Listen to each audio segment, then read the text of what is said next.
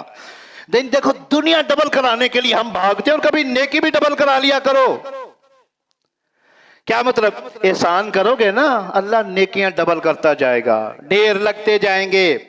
Time ختم ہو گیا ہے، ابھی 3 فائدے ہوئے، میں نے 8 فائدے بیان کرنے تھے۔ ایک آیت ہے وہ پڑھ کے یہاں بات ختم کرنا چاہتا ہوں، اگلے جمعہ سے انشاءاللہ یہ جو آگے 5 فائدے اور ہیں ان کا ذکر کروں گا۔ اللہ رب العزت نے ارشاد فرمایا ہے کہ جو لوگ کیا کرتے ہیں، احسان کرتے ہیں، مخلص ہو کر کرتے ہیں، ان کے دل میں کوئی لالچ نہیں ہوتا، دنیا کا مفاد نہیں ہوتا۔ اللہ پتہ کیا اعلان فرماتے ہیں؟ وَمَنْ أَسْلَمُ وَجْهَهُ لِلَّهِ وَهُوَ مُحْسِنٌ فَلَهُ أَجْرُهُ عِنْدَ رَبِّهِ وَلَا خَوْفٌ عَلَيْهِمْ وَلَا هُمْ يَحْزَنُونَ۔ سورہ بقرہ آیت نمبر 112 کے اندر اللہ رب العزت ارشاد فرماتے ہیں، بلا من اسلم وجہہ للہ، جس آدمی نے اپنا چہرہ اپنے رب کے سامنے جھکا لیا، وَهُوَ محسن، اور وہ محسن ہے۔ کیا مطلب؟ یعنی احسان کرنے والا ہے۔ کیسے احسان کرنے والا ہے؟ جیسا کہ میں نے سب سے پہلے بیان کیا تھا، نیکی کرتا ہے خوبصورت کر کے کرتا ہے، سر پہ بوجھ سمجھ کے نہیں کرتا۔ یہ نہیں کہتا کہ چلو یار فرض اتارنا ہے، نہیں، فرض نہیں اتارنا، خوبصورت بنا سوار کے نیکی کرتا ہے، خشوع خضوع کے ساتھ نیکی کرتا ہے۔ اللہ فرماتے ہیں فَلَهُ أَجْرُهُ عِنْدَ رَبِّهِ، ایسے انسان کے لیے اللہ کے ہاں اجر ہے۔ وَلَا خَوْفٌ عَلَيْهِمْ، جب دنیا کے اوپر وقت آئے گا جانے کا، دنیا سے جانے لگے گا، موت کا وقت آئے گا، وَلَا خَوْفٌ عَلَيْهِمْ، اس پر کوئی خوف نہیں ہوگا۔ حدیث میں آتا ہے، قرآن میں آتا ہے، مرنے والا جب مرنے لگتا ہے اس پر 3 خوف طاری ہوتے ہیں۔ کیا بنے گا میرے مال و دولت کا؟ کیا بنے گا میرے بیوی بچوں کا؟ کیا بنے گا میرا آخرت کا؟ اللہ رب العزت کے فرشتے تسلی دیتے ہیں، اللہ تخافوا ولا تحزنوا وابشروا بالجنہ، خوف نہ کرو، پریشان نہ ہو، بیوی بچوں کے تیرے مال کے ہم ذمہ دار ہیں، اور آگے تیرے لیے جنت ہے۔ اللہ فرماتے جو آدمی احسان کرنے والا ہے، پہلا فائدہ تو یہ ہوگا موت آسان ہو جائے گی۔ نمبر 2 وَلَا هُمْ يَحْزَنُونَ، قیامت کے دن وہ مغمون نہیں ہوگا، غم زدہ نہیں ہوگا۔ کیوں غم زدہ کیوں نہیں ہوگا؟ اس لیے کہ اللہ احسان کا بدلہ دیں گے، نیکیاں جو کی ہوں گی وہ کام آئیں گی، قیامت کے دن پریشانی کا کوئی چانس نہیں ہوگا۔ حضرت گرامی ٹائم ختم ہو چکا ہے، بات ختم نہیں ہوئی۔ انشاءاللہ العزیز آج احسان کے 3 فوائد بیان کیے ہیں، آئندہ سے 4 سے لے کر 8 فائدے تک بیان کروں گا۔ اللہ سے دعا ہے جو میں نے کہا ہے آپ حضرات نے سنا ہے، اللہ عمل کرنے کی توفیق عطا فرمائے، جو سستیاں ہیں کوتاہیاں ہیں اللہ ان کو دور فرمائے، آمین۔ وما علینا الا